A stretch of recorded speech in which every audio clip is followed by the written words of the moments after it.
ওনার চাচা আবু জেহেল আপন চাচা নয়, আবু লাহাব আপন চাচা।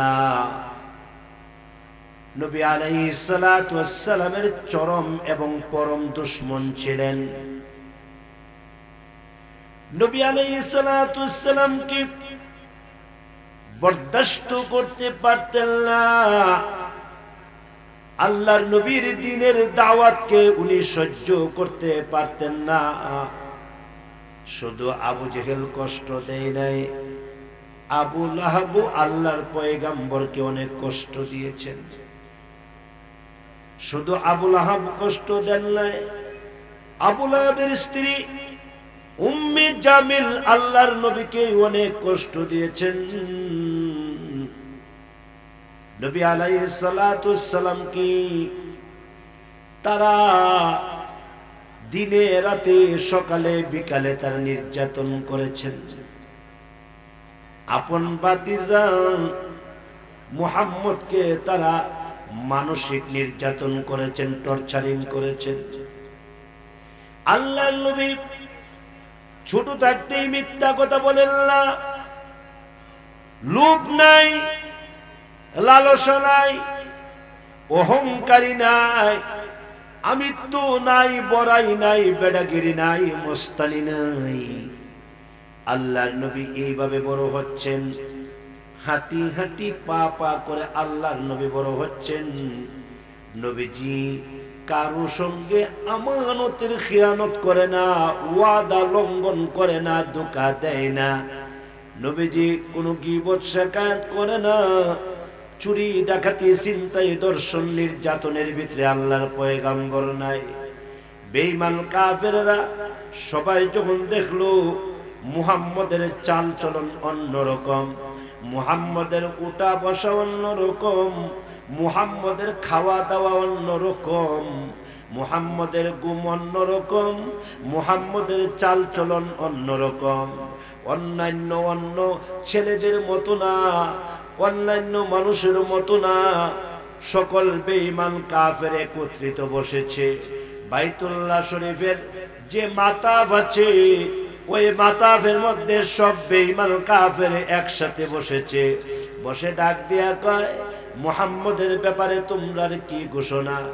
সব বেঈমান কাফের বলে, না, এই ছেলেটা অন্যরকম, চাল চলন, উঠা বসা, লেনদেন, আদান প্রদান, তার কথাবার্তা অন্যরকম। এমন চাল চলন জীবনে কাউকে দেখি না, এমন চেহারাও দেখি না।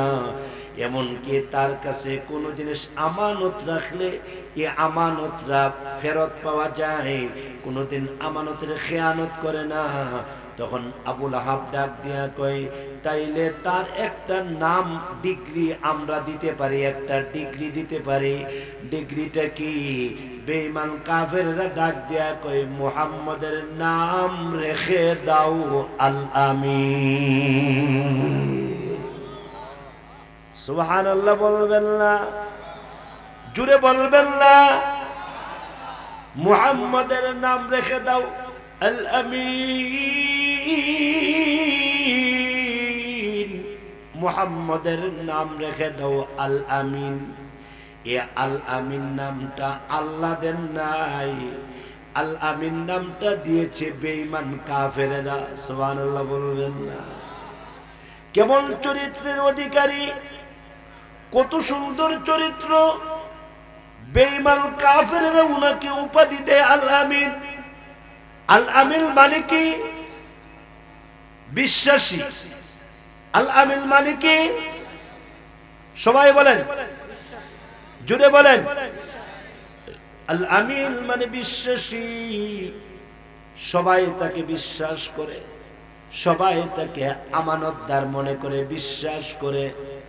বেঈমান কাফেরেরা আল্লাহর নবীর কাছে আইনা খেজুর আমানত রাখে, টাকা আমানত রাখে, পয়সা আমানত রাখে। আল্লাহর নবীর কাছে বেঈমান কাফেরেরা গম, জব, ভুট্টা আমানত রাখে। মুহাম্মদ, তোমার কাছে আমানত রাখলে এটা সুন্দর আবার ফেরত পাওয়া যায়। কিন্তু কত বড় বড় লিডার আছে, এদের কাছে আমানত রাখলে আমানত বলতে কিচ্ছু থাকে না, আগের দিন রাখলে পরের দিন আইসা ফেরত পাই না। কথা বলেন ঠিক কিনা? এমন মানুষ কি বাংলাদেশে নাই? কথা বলে না, কিছু নাই। আগের দিন রাখছে, পরের দিন আইসা দেখে নাই। এমন মানুষ যে আপনি তার কাছে টাকা রাখছেন, পয়সা রাখছেন, তো এমনি আপনি যদি তার বাড়িতে ওই যে মাসের পর মাস চলে যায়, টাকা দেয় না, মাসের পর মাস চলে যায়, আপনার টাকা ফেরত দেয় না, এমন মানুষ কি 30 সালে নাই? কম কম আছে, টাকা দেয় না। এখন আপনি যদি তার ঘরের দরজার সামনে এসে তারা, এমনও আছে যে দরজার সামনে আইসা বলতেছে যে আমার টাকা কোথায়? আরে টাকা দাও না, আমার টাকা কোথায়? অমুক ঘরে আছো, অমুক বুইয়া সাহেব খান সাহেব আছো, অমুক চৌধুরী সাহেব আছো, নামে চৌধুরী, নামে বুইয়া, নামে খান, নামে তালুকদার, আমার টাকা দাও। তখন ঘরের ভিতর থেকে কয়, একটা বাচ্চারে পাঠায় কয়, গিয়া বল আব্বা নাই, আব্বা ঘরে নাই। কথা বুঝেননি মনে হয়? কি বলছে? আব্বা ঘরে নাই। বাচ্চা, ছোট বাচ্চা এটা আসছে, আইসা কয় আসসালামু আলাইকুম। ওয়ালাইকুম আসসালাম। আব্বা কইছে আব্বা ঘরে নাই। বাচ্চা কি মিথ্যা কথা কইছে? বাচ্চা সত্য সত্য বলে গেছে, আব্বা কইছে আব্বা ঘরে নাই। আমরা আমানতদার হতে পারি নাই। এই জন্য আল্লাহর রাসূল বলে, যার মধ্যে আমানতদারি নাই তার ঈমান নাই। যার মধ্যে আমানতদারি নাই তার ঈমান নাই, যার মধ্যে আমানতদারি নাই তার ঈমান নাই, আল্লাহর রাসূল বলেছেন। এই জন্য আমাদের নবী ছিল আমানতদার। আমাদের নবী এইভাবে করে করে বড় হচ্ছেন। বেঈমান কাফেরেরা পরে আবার বসছেন, বৈশা আল্লাহর নবীর নাম দিছে সাদিক। সাদিক নাম কি দিছে? সাদিক। সাদিক মানে সত্যবাদী। সুবহানাল্লাহ বলবেন না? আল্লাহর নবীকে নাম দিছে সাদিক, সত্যবাদী। নবীজি জীবনে কোনদিন মিথ্যার আশ্রয় নেন নাই, মিথ্যা কথা বলেন নাই, মিথ্যার আশ্রয় নেন নাই। বেঈমান কাফেরেরা নবীকে ডিগ্রি দেয়, এইভাবে ডিগ্রি দেয়। বেঈমান কাফেরেরা নবীর প্রতি খুশি। যেই মাত্র আল্লাহর নবীকে আল্লাহ জানায়া দিলেন, নবী গো আপনি ফাসদা বিমা তুমার। আরেক আয়াতে বলেন, উদু ইলা সাবিলি রাব্বিকা বিল হিকমাতি ওয়াল মাউইযাতিল হাসানা।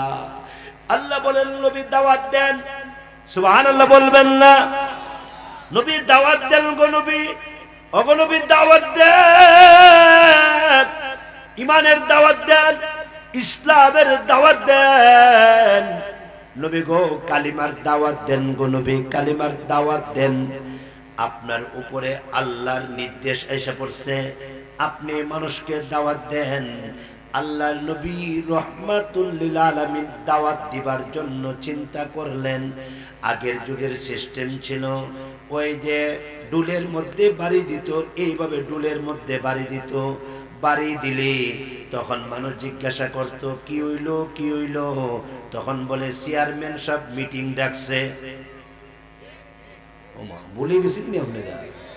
টিনের মধ্যে বাড়ি দিত, টিনের মধ্যে টনটন আওয়াজ করত। মানুষ জিজ্ঞাসা করত, কি হয়েছে কি হয়েছে? বলে চেয়ারম্যান সব মিটিং ডাকছে। আল্লাহর নবীর যুগের দাওয়াতি সিস্টেম ছিল, একজন লোক পাহাড়ের উপরে উঠে যাবে, পাহাড়ের উপরে উঠে যাবে, আর একটা লাল চাদর এইভাবে আপনার উড়াইয়া দিবে, লাল চাদর উড়াইয়া দিবে, বাতাসের মধ্যে চাদরটা এইভাবে উড়াইয়া দিবে, এইভাবে হাতের মধ্যে ধরে ডানে বামে নিবে, ডানে বামে নিবে, বাতাসে উড়াইতে থাকবে। মানুষ দৌড়ায় আসবে আর ডাকবে ইয়া সবাহা, ইয়া সবাহা বলে ডাকবে। মানুষ পাহাড়ের কাছে আসবে, আসলে মানুষ জিজ্ঞাসা করবে কি হইলো কি হইলো, তখন বলবে ওই যে আজকে বিকাল বেলায় বাইতুল্লাহ শরীফে মিটিং হবে, অথবা আগামীকাল সকালবেলা তোমাদেরকে ডাকা হয়েছে, অথবা খানার ব্যবস্থা আছে। আল্লাহর নবী রাহমাতুল লিল আলামিন তৎকালীন জমানার সিস্টেম অনুযায়ী নবীজি মক্কাতুল মুকাররমার একটা পাহাড়ের উপরে উঠে গেলেন। একটা পাহাড়ের উপরে ওইটা একটা লাল চাদর আল্লাহর নবী এইভাবে বাতাসের মধ্যে উড়াইলেন। সুবহানাল্লাহ বলবেন না কিছু? এইভাবে নবীজি হাতে ধইরা একবার ডানে নেই, আবার বামে নেই, আবার ডানে নেই, আবার বামে নেই। নবীজি ডাক দিলেন, ইয়া সাবাহা ইয়া সাবাহা ইয়া কুরাইশ, এ কুরাইশ, হে মানুষ তোরা কই রে, তোরা আসোস না? আমার একটা ঘোষণা আছে, আমার একটা ঘোষণা আছে। এমনি তখন মক্কার বড় বড় কাফের আবু জেহেল, আবু লাহাব, উকবা, সাইবা, আস ইবনে ওয়াইল, কাব ইবনে আশরাফ, ওলীদ ইবনে মুগিরা, লবিদ ইবনে আস তথা কথিত বড় বড় কাফের বড় বড় লিডার সবাই মক্কাতুল মুকাররমার পাহাড়ের পাদদেশে আসছে। আল্লাহর নবী পাহাড়ের উপরে, আল্লাহর নবী পাহাড়ের উপরে। সুবহানাল্লাহ বলবেন না? নবীজি পাহাড়ের উপরে, সব কাফেররা আসলেন। আল্লাহর রাসূল তখন ডাক দিয়া কয়, হে কুরাইশ, তোমরা বলো না গো আমার নাম কি, তোমরা বলো। বলে তোমার নাম আল আমিন, আল আমিন। সুবহানাল্লাহ বলবেন না? তোমার নাম আল আমিন, আমার আর কি নাম আছে? বেঈমান কাফেররা কয় তোমার নাম সাদিক, তোমার নাম সাদিক, সত্যবাদী, বিশ্বাসী। সত্যি কি আমি বিশ্বাসী? হ্যাঁ তুমি বিশ্বাসী। কেমনে বলছো? তোমার জীবনে কোনোদিন মিথ্যা কথা বলো নাই, তোমার জীবনে কোনোদিন অন্যায় করো নাই, অপরাধ করো নাই, তোমার জীবনে কোনোদিন বেয়াদবি করো নাই, তোমার জীবনে কোনোদিন মুস্তাকি করো নাই, তোমার জীবনে কোনোদিন আমানতের খেয়ানত করো নাই, তোমার জীবনে কোনোদিন ওয়াদা লঙ্ঘন করো নাই, তোমার জীবনে কোনোদিন অন্যায়ভাবে কাউকে একটা থাপ্পড় দেও নাই। মুহাম্মদ এমন চরিত্র জীবনে কারো দেখি নাই। এত সুন্দর চরিত্র, আল্লাহু আকবার বলবেন না? আল্লাহু আকবার। এত সুন্দর চরিত্র জীবনে কোনোদিন কাউকে দেখি নাই। হে মুহাম্মদ, তোমার চেহারা যেমন সুন্দর, তোমার চরিত্র তেমন সুন্দর, তোমার কপাল যেমন সুন্দর, তোমার কলব তেমন সুন্দর। মুহাম্মদ বাস্তবিক তুমি স্ট্যান্ডার্ড, তুমি ভদ্র, তুমি বেস্ট, তুমি বেটার। তোমার মতো বেস্ট এন্ড বেটার আর কেউ হতে পারে না। তোমার আখলাক বড় ভালো, তোমার মানবতা বড় সুন্দর। আল্লাহর রাসূল বলেন, ঠিক কইরা বলেন? ও ঠিক করে বলছি। আবার বলেন? আবার বলছি। আবার বলেন? আবার বলছি। আমি কি মিথ্যা কথা বলি নাই? না, জীবনে কোনোদিন মিথ্যা কথা বলো নাই। আল্লাহর রাসূল তখন ডাক দিয়া কয়, জীবনে কোনোদিন মিথ্যা কথা বলি নাই। আজকে ওয়াদা দিলাম, আজকেও আমি মিথ্যা কথা বলবো না। মরণ পর্যন্ত আমি একটা মিথ্যা কথা বলবো না। সুবহানাল্লাহ বলবেন না? মরণ পর্যন্ত আমি একটা মিথ্যা কথা বলবো না। ও কুরাইশ, ও চাচা, ও আমার ভাই, ও কুরাইশ বংশের আমার ভাই, আমি একটা কথা বলি। বলে হ্যাঁ বলো। এমনি আল্লাহর রাসূল ডাক দিয়া কয়, কুলু লা ইলাহা ইল্লাল্লাহ তুফলিহুন। ইয়া আইয়ুহান্নাস, ইয়া কুরাইশ। আল্লাহু আকবার বলবেন না? ইয়া কুরাইশ, ইয়া আইয়ুহান্নাস, কুলু লা ইলাহা ইল্লাল্লাহ তুফলিহুন, তুফলিহুন। আপনারা বলেন, একটা বারের মতো বলেন, লা ইলাহা ইল্লাল্লাহ তুফলিহুন। তাইলে আপনারা সাকসেস হয়ে যাবেন, সফল হয়ে যাবেন। এই কথাটা বলতে দেরি হয়েছে। সব বেঈমান কাফের গুলা এমনি তখন চিৎকার মেরে ডাক দিয়া কয়, হাই হাই হাই হাই, দেখো না দেখো না পাগল কি বলে। নাউজুবিল্লাহ বলবেন না, পাগল কি বলে দেখো না। আনতা মাজনুন, আনতা মাজনুন, তুমি একটা পাগল, তুমি একটা পাগল, তুমি একটা পাগল। তুমি কি বলো? লা ইলাহা ইল্লাল্লাহ, আল্লাহ ছাড়া কোনো মানুষ, আল্লাহ ছাড়া কোনো মাবুদ নাই। এই যে কথাটা বলছো, এটা কি বলছো, কি বলছো? আল্লাহর রাসূল বলেন, আল্লাহ ছাড়া ইজ্জত দিতে কেউ নাই, আল্লাহ ছাড়া তোমার ভাগ্য পরিবর্তনকারী কেউ হয় নাই। এমনি তখন লোকগুলা দৌড়াদৌড়ি শুরু করলো। আবু লাহাব ডাক দিয়া কয়, ভাতিজাটা পাগল হয়ে গেছে। আল্লাহর রাসূল পিছনের দিকে ডাক দিয়া কয়, চাচা গো, আপনি না বলছিলেন আমি আল আমিন, আপনি না বলছিলেন আমি সাদিক, আপনি না বলছিলেন আমি বিশ্বাসী, এখন দিয়ে আপনি আমারে পাগল কোন? আবু লাহাব ডাক দিয়া কয়, তুই একটা ইন্টারন্যাশনাল পাগল, ইন্নাকা লাসাহিরুন কাযাব, তুমি একটা আন্তর্জাতিক ধোঁকাবাজ, আন্তর্জাতিক মিথ্যাবাদী।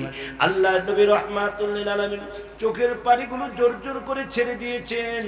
নবীজি আকাশের দিকে দুইটা হাত তুলে কান্দে আর কয়, আল্লাহ, 1 মিনিট আগে বলছে আমি নাকি আল আমিন, 1 মিনিট আগে বলছে আমি নাকি সাদিক, আর এখন বলে ইন্নাকা লাসাহিরুন কাযাব, আমি নাকি আন্তর্জাতিক মিথ্যাবাদী, আমি নাকি আন্তর্জাতিক জাদুওয়ালা, তন্ত্রওয়ালা। আল্লাহ বিচারটা তোমার কাছে দিলাম, আল্লাহ বিচারটা তোমার কাছে দিলাম। জিবরাইল এসে ডাক দিয়ে কই, কান্দেন কেন? চোখের পানিগুলো মুছে ফেলে, এই তো আপনার দাওয়াতি মিশন শুরু হয়ে গেল, এই তো আপনার কাজ আজকে থেকে শুরু হয়ে গেল। এতদিন দাওয়াত দেন নাই, এতদিন ছিলেন আপনি মেহমান, এতদিন দাওয়াত দেন নাই, এতদিন ছিলেন আপনি আল আমিন, এখন সঠিক দাওয়াত দেওয়া শুরু করলেন। এখন আপনার উপরে নির্যাতন নিপীড়ন মাত্র শুরু। কি দেখলেন? আরো দেখবেন, অসংখ্যবার দেখবেন, আপনাকে নির্যাতন করা হবে, নিপীড়ন করা হবে।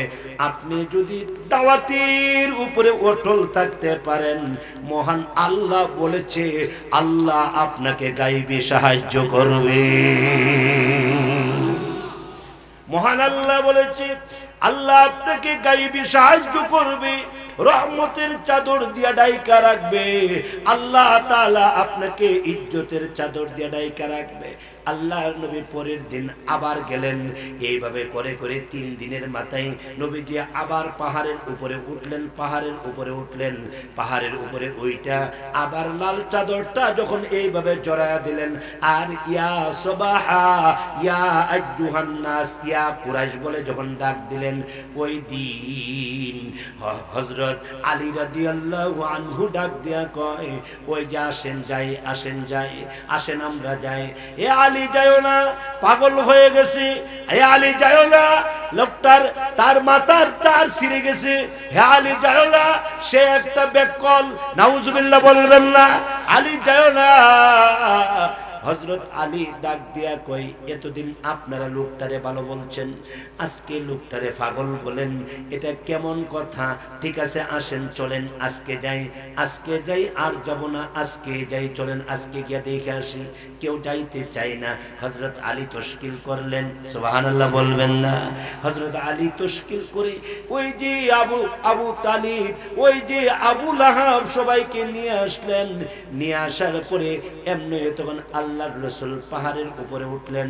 পাহাড়ের উপরে ওইটা আবার ডাক দিলেন, ইয়া আইয়ুহান নাস কুলু লা ইলাহা ইল্লাল্লাহ তুফলিহুন। নবীজি এই কথা বলার পরে ওই যে আবু লাহাব ডাক দিয়ে কই, বলছিলাম নে সে পাগল হয়ে গেছে, আমারে কেন আনলি, আমারে কোন কারণে আনলি? আল্লাহর রাসূল বলে, চাচা একটা কথার জবাব দিয়ে যান, একটা কথার জবাব দেন, এতদিন আপনি আমাকে ভালো বইলা আজকে পাগল বলেন, আপনি বলেন না গো আপনি আমাকে ভালো কেন বলছিলেন, ভালো কেন বলছিলেন? বলে ভালো বলছিলাম, তোমার কথাগুলো এতদিন ভালো ছিল। আল্লাহর রাসূল ডাক দিয়া কয়, লা ইলাহা ইল্লাল্লাহর মতো ভালো কথা আর হতে পারে না। আপনি যাই বলেন না কেন আমি দাওয়াতি কাজ ছাড়ব না, আমি দাওয়াত দিয়ে যাব, দিয়ে যাব। হযরত আলী ডাক দিয়া কয়, ও হে আবু লাহাব, হে আবু জেহেল, তোমরা বলো না গো লোকটা তোমাদের পানি গ্রহণ করে কিনা, লোকটা তোমাদের পানি গ্রহণ করে কিনা? বলে না, পানি গ্রহণ করে না। লোকটা এক কাপ চা খায় কিনা? না, চা খায় না। লোকটা পান খায় কিনা? না, পান খায় না। লোকটা তোমাদের কাছ থেকে কোনো উজরত নেই কিনা? বলে না, উজরত নেই না। টাকা নেই কিনা? না, টাকা নেয় না। পয়সা নেই কিনা? না, পয়সা নেয় না। তাইলে নিঃস্বার্থে দাওয়াত দিবার কারণ কি? নিঃস্বার্থে এইভাবে কে কারে দাওয়াত দেয়? নিঃস্বার্থে কেউ তুলার বোঝাও মাথায় নেই না, নিঃস্বার্থে কেউ তুলার বোঝাও মাথায় নেই না। তুলার বোঝা মাথায় নিলেও স্বার্থ, মানুষ স্বার্থ খুঁজে। কিন্তু এই লোকটা যে তোমাদেরকে দাওয়াত দিতেছে, লোকটা তো কোনো স্বার্থ নাই। আমি লক্ষ্য করে দেখছি লোকটার চুল পরিমাণ কোনো স্বার্থ নাই। কাজী কাজী তোমরা চলে যেতে পারো, আমি আলী চলে যেতে পারি না। আমি আলী দুইটা হাত সামনে বাড়ায় ডাক দিয়া বললাম, মুহাম্মদ আপনি লেট করেন না গো, আমি অনেক নির্বাচন করেছি, আমি অনেক জাজবাজ করেছি, আপনার ভিতরে চুল পরিমাণ স্বার্থ নাই। আপনি এক কাজ করেন, আপনার জবান দিয়া আমারে কালিমা পড়ায়া মুসলমান বানায়া দে। আল্লাহর নবী পড়ায়া দিলেন, আশহাদু আল্লা ইলাহা ইল্লাল্লাহু ওয়াহদাহু লা শারীকা লাহু ওয়া আশহাদু আন্না মুহাম্মাদান আবদুহু ওয়া রাসূলুহু। হযরত আলী মুসলমান হয়ে গেলেন। সুবহানাল্লাহ বলবেন না? হযরত আলী মুসলমান হয়ে গেলেন। আবু লাহাব সহ্য করতে পারেন নাই, আবু লাহাব বরদাস্ত করতে পারেন নাই। আবু লাহাব পায়ের নিচ থেকে এমন বড় বড় পাথরগুলা হাতে নিলেন, পাথরগুলা হাতে নিলেন। পাথরগুলা হাতে নিয়ে আল্লাহর নবী রাহমাতুল লিল আলামিনের চেহারা মোবারকের দিকে এইভাবে পাথরগুলা নবীজির চেহারার মধ্যে মারতেছে। এইভাবে চেহারার মধ্যে পাথর মারে আর বলে, তাব্বান লাকা আলি হাযা জামাআতানা ইয়া মুহাম্মদ, তাব্বান লাকা আলি হাযা জামাআতানা ইয়া মুহাম্মদ। মুহাম্মদ তুই ধ্বংস, মুহাম্মদ তুই ধ্বংস হ। নাউজুবিল্লাহ বলবেন না? হে মুহাম্মদ তুই ধ্বংস হ। এই জন্যই বুঝি তুই আমাদেরকে জমা করেছস, আলি হাযা জামাআতানা, এই জন্যই কি তুই আমাদেরকে জমা করেছস, তুই ধ্বংস হ। এইভাবে করে করে যখন পাথরটা নবীজির চেহারার দিকে মারলেন, আল্লাহর নবীর চেহারা এইভাবে বাম দিকে দাবিত করলেন, পাথরটা নবীজির কাঁধ মোবারক দিয়ে চলে গেল। এমনি আল্লাহর নবী কান্দে আর কয়, প্রভু হে ওগো মালিক, টাকা না পয়সা না, একমাত্র তোমার দাওয়াত দেই। আমার আপন চাচা আমার চেহারার মধ্যে পাথর মারে। আল্লাহর নবী কাঁদতে কাঁদতে বসে গেলেন, কান্না শুরু করে দিলেন। এটা নবীজির প্রাথমিক সময়, এটা নবীজির প্রাথমিক দাওয়াত। এই জন্য নবীজি বারবার কষ্ট পায়। এটা নবীজির প্রথম মিশন, এই জন্য নবীজি কষ্ট পায়। নবীজি একেবারে বসে গেলেন। এমনি জিব্রাইল আইসা ডাক দিয়া কয়, কান্দেন কেন? আল্লাহর রাসূল বলেন, আমার আপন চাচা আমার চেহারায় পাথর মারে, এই জন্য কান্দি। এমনি জিব্রাইল ডাক দিয়া কয়, কাঁদবেন না, চোখের পানি মুছেন। আকাশের মালিক মহান আল্লাহ আপনাকে সালাম জানাইছে। আকাশের মালিক মহান আল্লাহ আপনাকে সালাম জানাইছে। আর আল্লাহ তাআলা আবু লাহাবের বিরুদ্ধে ডাইরেক্ট অ্যাকশন, আল্লাহ আয়াত নাযিল করছে, আল্লাহ সূরা নাযিল করছে। আল্লাহর রাসূল বলেন, সূরা নাযিল হইছে? বলে হ্যাঁ সূরা নাযিল হইছে। কোন সূরা? এমনি জিব্রাইল বলেন, আপনি ধরেন। আল্লাহর রাসূল বলেন, আত্তাহিয়াতুর শুরুতে সুন্দর করে আমি এইভাবে বসে গেলাম, আর জিব্রাইল আমাকে তেলাওয়াত করে শোনাইতেছে আবু লাহাবের বিরুদ্ধে। আবু লাহাব যে আমাকে পাথর মারলো, আল্লাহ বরদাস্ত করতে পারেন নাই। আবু লাহাব যে নবীরে পাথর মারলো, আল্লাহ সহ্য করতে পারেন নাই। ঠিক তদ্রূপ ভাবে বর্তমান জমানায় যদি মুস্তাকিম বিল্লাহ হামিদকে পাথর মারো, বর্তমান জমানায় যদি আল্লামা মামুনুল হককে পাথর মারো, বর্তমান জমানায় যদি আমাদেরকে তোমরা মারো পিটাও, আয়াত নাযিল হওয়ার টাইম নাই, কিন্তু আল্লাহর গজব আসার টাইম কিয়ামত পর্যন্ত আছে। ঠিক কিনা জোরে বলো? আল্লাহর গজব, আল্লাহর গজব, আল্লাহর লানত, আল্লাহর শাস্তি তোমাদের উপরে আছে। আয়াত আসবে না, কিন্তু গজব ঠিকই আসবে। কথা বলেন ঠিক কিনা জোরে বলেন? আয়াত আসবে না যেহেতু নবী নাই, গজব আসবে সন্দেহ নাই। এই জন্যে নবীর সাথে যারা ছিল তারা যেমন সাহাবায়ে কেরাম, আলেমদের সাথে যারা আছে তাদেরও দাম কম না, সাহাবীদের দাম বেশি, এতে কোনো সন্দেহ নাই। কিন্তু আলেম উলামার সাথে যারা আছে, আলেমদের প্রেম যাদের ভিতরে আছে, আলেমদের মহব্বত যাদের ভিতরে আছে, তারা কিয়ামতের দিন হক্কানি বুজুর্গ আলেমদের সাথে জান্নাতে পৌঁছে যাবে, জান্নাতে পৌঁছে যাবে। সুবহানাল্লাহ জোরে বলে। মান তাশাব্বাহা মিন কওমিন ফাহুয়া মিনহুম। যার সাথে যার মহব্বত, তার সাথে তার কিয়ামত। কথা বুঝে নাই মনে হয়? যার সাথে যার মহব্বত, তার সাথে তার কিয়ামত। তুমি কার সাথে মহব্বত করো, কার সাথে তুমি প্রেম করো, কার কথাই তুমি কল কবজা নাও, কার কথাই তুমি আলেমদের উপরে হাত তুলো, কার কথা, কে শিখাইছে আলেমদের উপরে হাত তুলতে? আল্লাহ সবাইকে সহি বুঝ দান করে। দুই হাত উঁচা করে লম্বা করেন, উঁচা করে বলেন ইয়া আল্লাহ। হয়েছে না? জোরে বলেন ইয়া আল্লাহ। আলেমদের সাথে ছিলাম, আলেমদের সাথে আছি, আলেমদের সাথে থাকবো ইনশাআল্লাহ। বলেন ইয়া আল্লাহ। দুনিয়াতে আলেমদের সাথে আছি, হাসরে আলেমদের সাথে রাখবা, জান্নাতের ভিতরে আলেমদের সাথে পাশাপাশি জান্নাতে রাখবা। আমিন বলেন, আল্লাহুম্মা আমিন বলেন। হাত নামান। কষ্ট হচ্ছে? আর কয়েক মিনিট আমি আরেক জায়গায় যাব। এ দেশের বড় বড় বুজুর্গ আলেম আমার পরে আসবে ইনশাআল্লাহ। বলেন কয়েকটা কথা, কষ্ট হবে না তো? এর মধ্যে এক নাম্বার, আল্লাহর রাসূল ডাক দিয়া কয় সূরা নাযিল হইছে। কয় হ্যাঁ সূরা। জিবরাইল কোন সূরা? সুবহানাল্লাহ বলবেন। জিবরাইল বলে সূরাতুল লাহাব। তাই বলে হ্যাঁ। জিবরাইল শোনাও।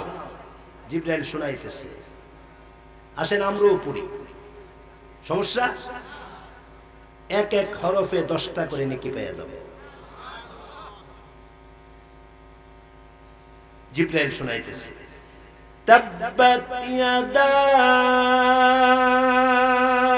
আবি লাহাবিন ওয়া তাব মা আগনা আনহু মালুহু ওয়া মা কাসাব সায়াসলা নারান যাতা লাহাব وامرأته حمالة الحطب في جيدها حبل من مسد। আল্লাহ বলেন তাব্বাত। কি বলছে? আরো জোরে জোরে বলেন তাব্বাত। তাব্বাত মানে হলো ধ্বংস হোক। ইয়াদা হস্তদ্বয়, আবু লাহাবের দুনু হাত ধ্বংস হোক, দুনু হাত ধ্বংস হয়ে যাক। যে হাত দ্বারা আমার নবীকে পাথর মারে, এই হাতগুলো আমি রাখলাম না, ধ্বংস করে দিলাম। দুই হাত বললেন কেন? এক হাত দিয়া হলো দুনিয়া, আরেক হাত দিয়া হলো আখিরাত। আবু লাহাবের দুনিয়াও শেষ, আখিরাতও শেষ। আবু লাহাবের দুনিয়া ধ্বংস, আখিরাতও ধ্বংস। ও তাব্বা, সে নিজে শুধু আবু লাহাবের দুনিয়া আখিরাত নয়, তার নিজের জীবনও ধ্বংস, তার নিজের সব লাইফ ধ্বংস। তাফসীরের কিতাবে উল্লেখ করা হয়েছে আবু লাহাবকে আল্লাহ তাআলা এমন বড় বড় ফুরা দিছে, সারা শরীরের মধ্যে এমন বড় বড় গোটা হইছে, এমন বড় বড় ফুরা আল্লাহ দিলেন। এই ফুরা থেকে এমন পুষ বাহির হতেন, দুর্গন্ধ বাহির হতেন। আবু লাহাবের সন্তানগুলো আবু লাহাবকে ঘরে রাখতে রাজি না। আবু লাহাবের স্ত্রী উম্মে জামিল আবু লাহাবকে থুতু দেয়, থুতু দেয়, আর ঘৃণা করে আবু লাহাবকে খুঁচায়া খুঁচায়া ঘর থেকে বাহির করে দিবার জন্য তার স্ত্রী বলে দিয়েছে, এই ছেলেরা তোদের বাবারে ঘর থেকে বাহির করে দে, তোদের বাবারে ঘর থেকে বাহির করে দে, গন্ধ সহ্য করতে পারি না, দুর্গন্ধ, দুর্গন্ধ। নবীরে কষ্ট দিবা, আলেমদেরকে কষ্ট দিবা, ইসলামরে কষ্ট দিবা, আল্লাহরে কষ্ট দিবা, রাসূলরে কষ্ট দিবা, দুর্গন্ধ, দুর্গন্ধ। ঠিক কিনা জোরে বলেন? দুর্গন্ধ, দুর্গন্ধ। তারে বাহির কর, তারে তাড়াতাড়ি ঘর থেকে বাহির কর। নিজের অর্ধাঙ্গিনী স্ত্রী তার স্বামীর ঘর থেকে বাহির করে দিবার জন্য প্রস্তুত হয়ে গেলেন। সন্তানেরা সবাই মিলে আবু লাহাবকে এইভাবে কুচায়া কুচায়া বাহির করলেন। কিন্তু বাহির করলে কি হবে? দুর্গন্ধ এখনো ঘরের ভিতরে আসে, দুর্গন্ধ এখনো ঘরের ভিতরে আসে। কিন্তু এরপরে তাফসীরের কিতাবে আছে ওইখান থেকে আরো দূরে সরাইয়া দিলেন। এক পর্যায়ে পাহাড়ের একেবারে পিছনে দিয়া আবু লাহাবকে ফালাইয়া দিলেন। আবু লাহাব কবে ইন্তেকাল করেছে সন্তানেরা জানে না। আবু লাহাব তখন কান্দেন আর কোন যে এত কষ্ট জীবনে কোনোদিন অনুভব করি নাই, এত কষ্ট অনুভব করি নাই। আল্লাহ তাআলা বলেন, ও তাব্বা, তাব্বাত ইয়াদা আবি লাহাবি ওয়া তাব, মা আগনা, কোন উপকারে আসে নাই। মা আগনা আনহু মালুহু, তার মাল, তার সম্পদ, তার ব্যাংক ব্যালেন্স, তার বাড়িঘর, তার খেজুরের বাগান, তার বড় বড় অট্টালিকা কোনো উপকারে আসে নাই। ওমা কাসাব, এবং সে যা অর্জন করেছে, দুই হাতে কামাই করেছে, ডানে বামে কামাই করেছে, একটাও তার কাজে আসে নাই। আল্লাহ বলেন, ওমা কাসাব সায়াসলা নারুন যাতা লাহাব, আন করিব জ্বলবে, অতি সত্বর জ্বলিবে, জাহান্নামের আগুনে জ্বলিবে, অতি সত্বর তাকে আগুনে নিক্ষেপ করা হবে। এই আগুন দিয়া ওই যে শরীরের ফুরাকে বোঝানো হয়েছে, অতি সত্বর দিয়া আল্লাহ তাআলা তারে লাঞ্ছনা বঞ্চনার জিন্দেগি আল্লাহ তাকে দান করলেন। শুধু সেই নয়, ওমরাআতুহু, তার স্ত্রী পর্যন্ত আল্লাহ তাআলা তার স্ত্রীর উপরে আল্লাহর লানত দিছে, আল্লাহর লানত দিছে। তার স্ত্রী উম্মে জামিল আল্লাহর নবী রাহমাতুল লিল আলামিনকে, সে নিজেও আল্লাহর নবীকে বেইজ্জতি করার জন্য বাইতুল্লাহ শরীফের কাছে চলে গেছে। আল্লাহ তাআলা তার স্ত্রীর নামটা উল্লেখ করেছেন। এই জন্য কথার আলোচনার আল মাহাসিল হইল, যুবক ও বুড়া বাবা, ও নওজোয়ান, ইসলামের বিরুদ্ধে যায়ও না, আল্লাহর রাসূলের বিরুদ্ধে যায়ও না, আলেম ওলামার বিরুদ্ধে যায়ও না, কোরআনের বিরুদ্ধে যায়ও না, সুন্নতের বিরুদ্ধে যায়ও না। ধ্বংস, ধ্বংস, ধ্বংস। ঠিক কিনা জোরে কোন? ধ্বংস, ধ্বংস, ধ্বংস। দুনিয়া শেষ, আখিরাত শেষ। দুনিয়া ধ্বংস, আখিরাত ধ্বংস। দুনিয়ার মাল সম্পদ শেষ, আখিরাতের সব শেষ। এই জন্য আল্লাহ তাআলা আজকের এই সূরার ভিতরে আমাকে তোমাকে যে শিক্ষা দিয়েছেন, এই শিক্ষা হলো কোন দিন আল্লাহ এবং তার রাসূলের বিরুদ্ধে চাইতে নাই। ঠিক কিনা বলেন? এই জন্য আপনাদেরকে উদাত্ত আহ্বান জানাচ্ছি, এই জন্য আপনাদেরকে উদাত্ত আহ্বান জানাচ্ছি। আল্লাহু আকবার বলেন, আল্লাহু আকবার, আল্লাহু আকবার। সাবধান বলে দিয়ে গেলাম, সাবধান। আপনাদের পায়ে হাত রেখে বলে দিয়ে গেলাম, আল্লাহ এবং তার রাসূল ছাড়া, আলেম ওলামা ছাড়া আমাদের কোনো গতি নাই। কথা বলেন না যে কিছু, আমাদের কোনো কি নাই, গতি নাই, গতি নাই। নামাজ ছাড়া কোনো গতি নাই।